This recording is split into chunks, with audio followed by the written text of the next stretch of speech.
Good day everyone! I am Angela Bautista at ngayon ay gagawa tayo ng ating cooking vlog. And bago tayo magsimula, halina't samahan niyo ako na mamili ng mga ingredients na kakanin natin para sa ating pagluluto. Kaya naman, tara, hali kayo!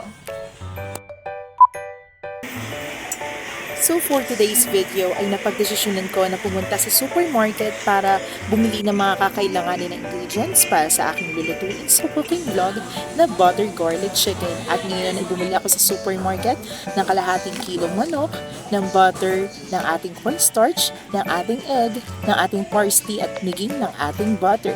At ngayon ay akin na kinuha ito sa ating supermarket at ready na bayaran.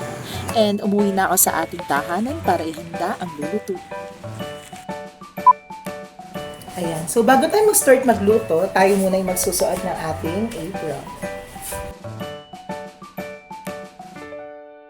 So, ayan. Ready na tayo. Prepare na tayo ng ating gagamitin para sa ating pagluluto. At narito naman ang ating mga ingredients na kakailanganin para sa ating butter garlic chicken. So, ayan na nga, ating imimix naman ngayon ang ating mga dry ingredients kasama ang ating spices. So, makikita natin dito yung ating 1 cup of cornstarch with our seasoning, white pepper, salt, and also our paprika. So, imimix lang natin yan. Let's combine all the ingredients.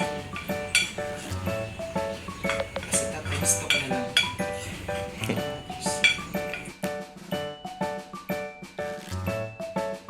Make sure na nakombine lahat ng ingredients para yung spices natin is incorporate sa ating cornstarch. Ayan. Mix lang natin. So, first chicken. Kinain. Ayan. So, ilalagay mo na muna natin siya sa ating egg mixture. And then, iyan muna natin siya mag-swimming dyan. Tapos, pag na-coat na natin siya maigi, ilalagay na natin siya sa ating na-mix na mga spices, na may cornstarch. Ayan. Coat lang natin. So, mas maganda siguro. Siyempre, nagugas muna ako ng kamay bago tayo mga nagagato kaysa maging fan tayo ng salmonella at mga iba pang sakit. So, magandang gawin natin is yung isang hand gawin natin for liquid or para dito sa ating egg mixture. Tapos, yung isang hand naman natin is for the dry ingredients para hindi ganun tayo kakalat. Ayan. So, ito yung first chicken natin. Make sure ito yung well-coated na.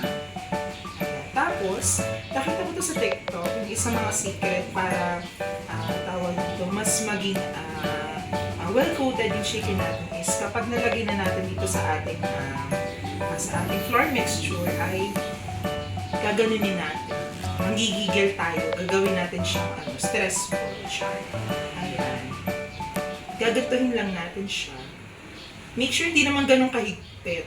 Para hindi maglabasan yung juices ng ating chicken. Piga-piga lang ng konti. Roll ulit. Tapos piga ulit ng konti. And voila! Ito ang ating first chicken. Sunod-sunod lang natin siyang gagawin.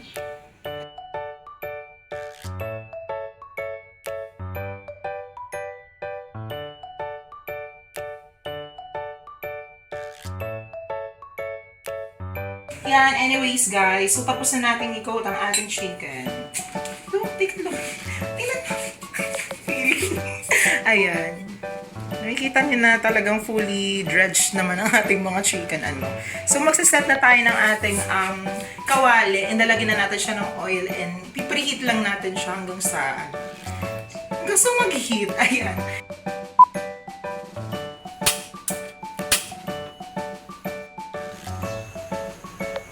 So, ayan na nga mga guys. Lalagyan na natin ang oil ang ating pan. So, i-deep fry lang natin tong ating chicken. So, make sure kapag ilalagay na natin yung ating chicken is mainit na yung ating mantika at ang ating kawali para hindi kumapit yung ating chicken. Ayan. So, pa-wait lang tayo siguro ng mga ilang minutes para bumulak yung mga mantika dito sa ating kawali. So, ayan. I-check lang ulit natin ang ating mantika kung mainit na. Ay, kinamay. Ayan. So, check lang natin. So, parang okay na ang ating mantika. So, pwede na natin ilagay itong ating mixture. Ang ating chicken na na-dredge natin kanina. So, try tayo ng isa. So, make sure ito yung medium heat ha, para hindi masunog yan. Hindi mahilaw ang ating chicken. Turn lang natin siya sa medium. So, unti-unti na natin ilagay ang ating chicken.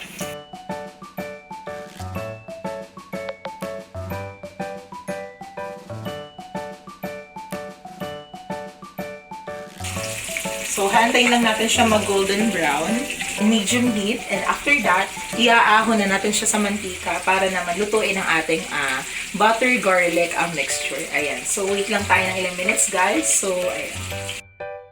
Nasa golden brown stage na siya, and na-flip na natin siya on the other side.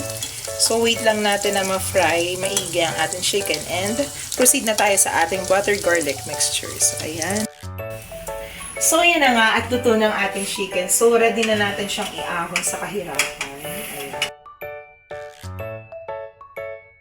Chicken, guys. So, ayan, makikita natin na golden brown ng ating chicken. So, proceed naman tayo sa paggawa ng ating butter garlic mixture. So, yeah. At narito naman ang mga ingredients for our butter garlic mixture. At nakalagay dito ang ating ingredients na maaari nating ilagay para sa ating chicken.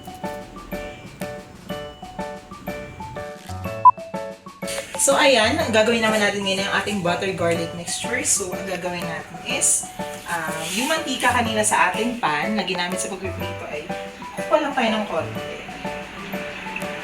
So, purpose kung bakit tayo naglalagay ng mantika is para hindi masunog yung ating butter. So, siguro ito ay nasa 2 tablespoon ng mantika. Ayan. Lagay lang natin. Ayan. So, ayan, pag mainit na ang ating mantika ay lalagyan naman natin ang ating butter. So, ang butter natin is kalahati lang yung gagamitin natin since ang ating chicken hindi naman ganun super dami. Then, para rin hindi ganun siya OA sa dami ng butter. Pero depende din sa inyo. Kung gusto yung lasang-lasa yung butter, ayan, pwede naman tayo gumamit ng isang buong bar ng butter natin.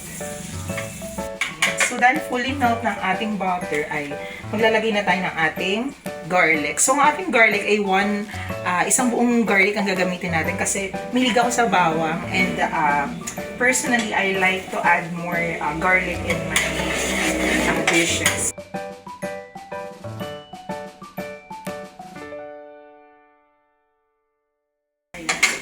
Amoy ko na. Feeling.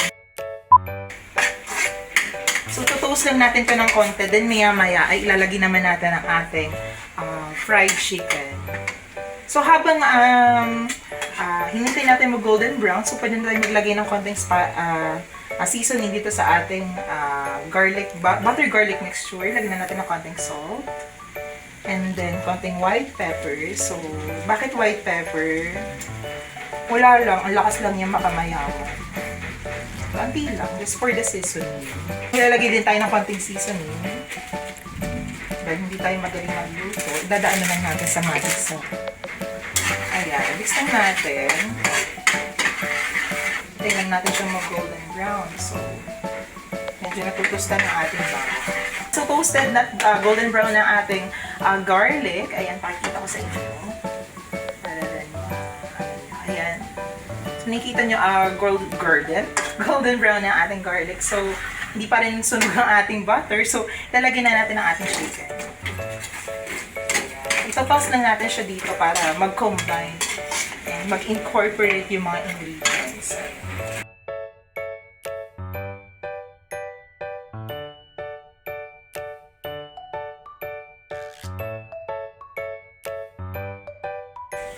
So, ayan, lilipat na natin siya sa isang plate.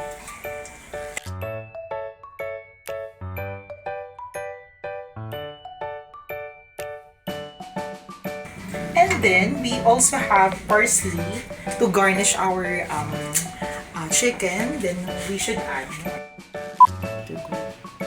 So, ayan, if you're a little bit fancier, then you can add also some garnish like parsley. Ayan. So, ayan, parang di lang ganun ka baboy yung So, guys, this is our butter garlic chicken. So, tara, natikman na natin. Tara! So, ayan, at titikman ng ating border. Wow! As a border na si Lea Mendoza ang ating chicken. So, anong lasa? Wow! Titikman naman ngayon ni Kuya Jerome ang ating niluto. So, wow. So, ano ang sabi mo? Habang. Mainit pa pala, sorry. So, dahil ako naman yung nagluto, titikman naman natin ang ating niluto ngayon. So, ano bang masarap dito? Let's try this one.